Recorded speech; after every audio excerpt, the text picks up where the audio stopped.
Hello listeners, आप सुन रहे हैं यादें with Anju, poetries and stories जो आपको आपसे मिलवाती हैं।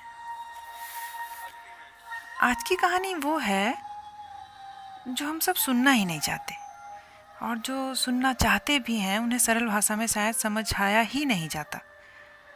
आज मैं आसान भाषा में आप सबको कुछ कहानी सुनाना चाहती हूँ, कुछ ऐसी कहानियाँ जो हमको गर्व से भर देती हैं।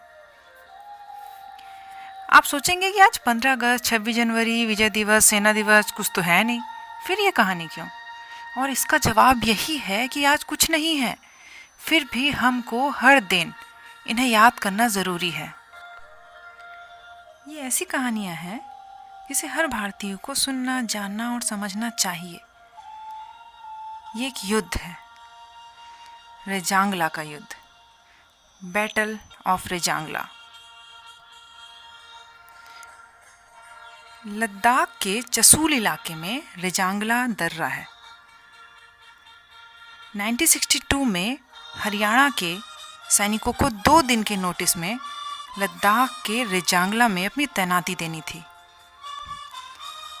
13 कमाऊ रेजिमेंट की सी कंपनी अपने 120 यादव सैनिकों के साथ मेजर शैतान सिंह भाटी इसका नेतृत्व कर रहे थे। महज 120 सैनिकों ने 1300 चीनी सैनिकों को मार गिराया था इस युद्ध में। हमारे इतिहास का ये काला सच है कि इस युद्ध में बहुत हानि हुई थी। इस युद्ध को ज़्यादा कोई याद नहीं करता क्योंकि इस युद्ध में भारत की हार हुई थी।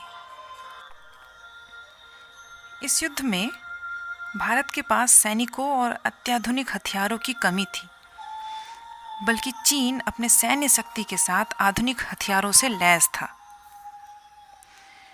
चीनी सैनिकों की घुसपैठ रोकने के लिए, उन्हें भारतीय सीमा से दूर हटाने के लिए हमारे 13 कमाऊ रेजिमेंट के जवान वहां तैनात थे।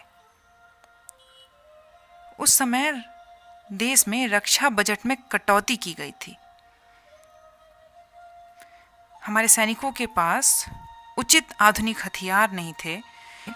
रेजिमेंट के पास ठंड से बचने के लिए कपड़े और टेंट की कमी थी। इन हरियाणा के सैनिकों में कभी बर्फबारी नहीं देखी थी, बरसात नहीं देखी थी। इस वातावरण में रहने के लिए वे अनुकूल नहीं थे। उनके पास था तो केवल मनोबल, डिटर्मिनेशन। मैदानी क्षेत्र से सेना का संपर्क टूट चुका था। आखिरी कॉल में ये सूचना मिली थी कि या तो आप अपनी चौकी छोड़ सकते हैं या तो आप अपने दम पे लड़ सकते हैं। हार निश्चित नज़र आ रही थी, पर हमारे भारतीय सैनिकों ने अपने युद्ध घोष के साथ भारत की सीमाओं का रक्षा का प्रण लिया था और सीने में गोली खाने के लिए तैयार थे। कोई भी सैनिक पीछे नहीं हटना चाहता था। आखिरी सैनिक और आखिरी गोली तक लड़ते रहने का दम हमारे भारतीय सैनिकों का जोश बढ़ा रहा था। हर तरफ चीन के सैनिकों भारतीय सीमा पर कब्जा करने के लिए आगे बढ़ रहे थे। केवल 120 सैनिकों की टुकड़ी उन्हें रोकने के लिए सीमा पर तैनात थी। विषम परिस्थितियों में 18 नवंबर 1962 में सुबह तड़के 4 बजे युद्ध शुरू हुआ। मैदानी क्षेत्र से संपर्क टूटने के कारण मदद के लिए बाकी भारतीय सेना भी नहीं जा सकती थी। उन्हें कोई सूचना भी नहीं मिल पा सकती थी। पहले 150, फिर 400, फिर 1000 सैनिकों से लगातार लड़ते रहे 13 कमाऊ रेजिमेंट के जवान। चीनियों द्वारा सामने से किए गए सारे हमले नाकामयाब रहे, तो तरकीब लगाकर चीनियों ने दूसरी तरफ से हमला किया। भारतीय सैनिक बंकर भी नहीं बना सकते थे उस परिस्थिति में। दोनों तरफ से हमले के कारण भारतीय सैनिक अपनी तोपों का इस्तेमाल भी नहीं कर पाए और चीनी तोप, मोर्टार और मशीन गन का सामना करते रहे। भारत के 120 जवानों की रेजिमेंट का मुकाबला करने के लिए चीन अपने ताज़ा सैनिकों को पीछे से भेजता रहा। कुछ भारतीय सैनिक भी घायल हुए। मेजर शैतान सिंह को गोली लगी, पर उन्होंने अपने सिपाहियों का साथ नहीं छोड़ा। आज भी इस युद्ध में बचे सिपाही रामचंद्र यादव जी और निहाल चंद्र जी इस युद्ध को आंखों देखी बयां करते हैं। उनके लिए आज भी वो कल की ही बात थी।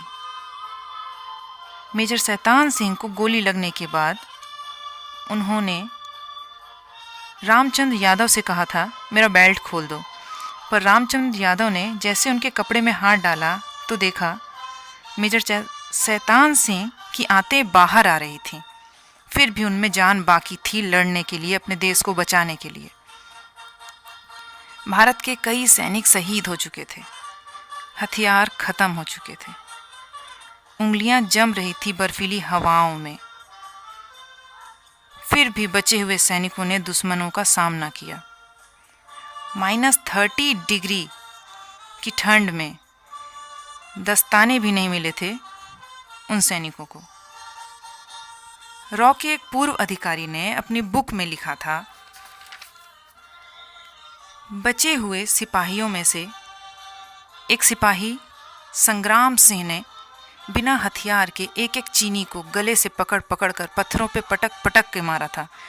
बंदूक की बैनेट भी काम नहीं कर पा रही थी क्योंकि चीनियों की जैकेट इतनी मोटी थी। वहीं तिलकधारी नामक सिपाही ने अपनी अंतिम सांस तक अकेले 10-10 चीनी सैनिकों को अपने हाथ से मौत के घाट उतारा था। रामचंद्र यादव बताते हैं कि सिपाही धर्मपाल, जो एक नर्सिंग असिस्टेंट भी था, 32 सिपाहियों को उनकी जगह पे पहुंच कर बैंडेज कर रहा था और आखिरी दम तक बैंडेज करते हुए वो शहीद हुआ। भारत का एक एक सैनिक 10-10 चीनियों पर भारी था। मानो हर सैनिक ये मानता हो कि उसकी माँ उन्हें मातृभूमि में बलिदान होने के लिए जन्म देती है। इस युद्ध में 1300 सैनिकों ने परास्त मानी। युद्ध के जानकारों का मानना है कि ये बटालियन ना होती तो उस वक्त लेह और कारगिल खतरे में थे। चीनी सैनिक कभी भी लद्दाख के चसूल पे कब्जा नहीं कर पाए। लद्दाख के उस इलाके में कब्जा करना मानो अपनी ऊंची नाक करना था, पर भारतीयों ने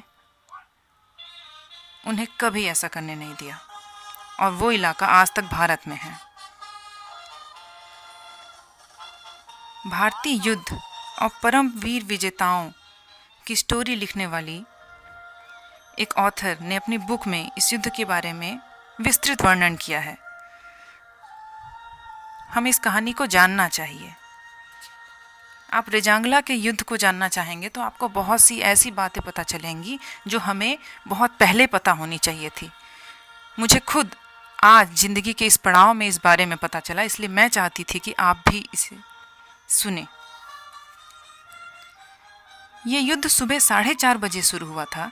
चीनियों के पास आधुनिक हथियार थे। भारत का सबसे बड़ा हार का कारण हथियारों की कमी, आधुनिकता की कमी थी। भारतीय सैनिक उस समय वो बंदूकें इस्तेमाल करते थे जो दूसरे युद्ध में खराब समझी गई थी। 303 की राइफल चलानी थी जो वेट में भी ज़्यादा थी। हर राउंड के बाद मैनुअली तरीके से कारतूस लोड करनी पड़ती थी और केवल 13 राउंड के बाद बैरल गर्म होकर लाल हो जाता था। जाबाजी से लड़ते हुए कई सैनिकों ने अपने सर धड़ से अलग करवा दिए। कईयों के लिम्ब उखड़ गए, बंदूकें टूट गईं, किसी की टांग कुचल दी गई। उसी वक्त भारतीय सैनिकों को याक पे आती हुई टुकड़ियां दिखीं। भारतीय सैनिकों को लगा कि अल्फा टीम शायद उनकी मदद के लिए आ रही है, पर जब दूरबीन से देखा गया तो वो चीनी सैनिक थे। याक पे अपने आर्म लाद कर आगे बढ़ रहे थे। ये था वो तीसरा हमला। उस हमले के बाद सब कुछ खत्म हो गया। 15 मिनट में सारा रेजिमेंट खत्म हो गया। सुबह तड़के 4 साढ़े 4 बजे शुरू हुआ युद्ध 8:15 बजे तक खत्म हो गया था। कहते हैं ना, सबसे सम्मान की जिंदगी मौत के मुंह से ही निकलती है। सबसे अविश्वसनीय जीत हार के गर्भ से ही निकलती है। उस समय भारतीय सैनिकों के चार्ली कंपनी के पास 303 की राइफलें थीं, 600 राउंड गोलियां, 6-7 लाइट मशीन गन्स और लगभग 2 इंच मोर्टार। बल्कि चीन के सैनिकों के पास सेल्फ लोडेड राइफल्स, मीडियम और light machine guns, 120, 81, 60 mm mortar, rocket और बहुत कुछ। -30 डिग्री ठंड में बिना दस्ताने के हमारे भारतीय सैनिक लड़ रहे थे। इस युद्ध में मेजर शैतान सिंह को इस युद्ध के लिए मरणोपरांत सेना का सर्वोच्च सम्मान परम वीर चक्र दिया गया और सैनिकों को वीर चक्र, सेना मेडल और मेंशन इन डेथ पैच से सम्मानित किया गया। कुमाऊं रेजिमेंट का इतिहास सदैव ही गर्वपूर्ण रहा है। कुमाऊं रेजिमेंट के ही मेजर सोमनाथ को भारत का पहला परम वीर चक्र दिया गया था। कुमाऊं रेजिमेंट अपने युद्ध घोष कालिका माता की जय और दादा किशन की जय की हुकार भरते हुए दुश्मन को खत्म करता है। इस युद्ध के बाद जब भारतीय सैनिक बाद में रेजांगला के युद्ध मैदान में पहुंचे तो उन्होंने देखा कि वो 114 भारतीय सैनिक जो बर्फ में दब चुके हैं, किसी के भी पीठ पे गोली नहीं लगी है, सब ने सीने पे गोली खाई है। कईयों के हाथ से बंदूक की ट्रिगर हटा नहीं है। रेजांगला का युद्ध विश्व के महानतम युद्धों में गिना जाता है। युद्ध कला, सूरवीरता और बलिदान की अदम्य साहस का प्रदर्शन करके हमारे रणबांकुरों ने विश्व की अभूतपूर्व लड़ाई में प्रकाश स्तंभ स्थापित किया। आने वाली पीढ़ियों को ये सब याद रहना चाहिए। रेजांगला के उस युद्ध स्थान पे अब एक स्मारक बनाया गया है जिसे अहिर धाम कहा जाता है, जो उन वीर 13 कुमाऊं रेजिमेंट के 114 सैनिकों को श्रद्धांजलि देते हैं। They are the bravest of the brave वीर अहिर।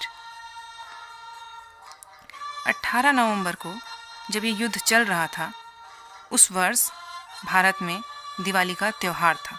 वो दिन हम दिवाली के लिए सेलिब्रेट कर रहे थे। शायद आपको पता हो कि इस युद्ध के बाद ही कवि प्रदीप ने एक कविता लिखी थी जिसे लता जी ने बखूबी निभाया था। वो कविता थी ऐ मेरे वतन के लोगों। इस कविता का एक एक शब्द रेजांगला के युद्ध में उसकी याद में लिखा गया है। थी खून से लथपथ काया, फिर भी बंदूक उठा के 10-10 को एक ने मारा, फिर गिर गए होश गंवा के। संगीन पे धर कर माथा, सो गए अमर बलिदानी, जो शहीद हुए हैं उनकी जरा याद करो कुर्बानी। आई होप ये गाना अब आप जब भी सुनेंगे रेजांगला के वीर सैनिकों को नमन करेंगे और देश के लिए कुछ अच्छा करने के लिए प्रेरित होंगे। जय हिंद, जय भारत।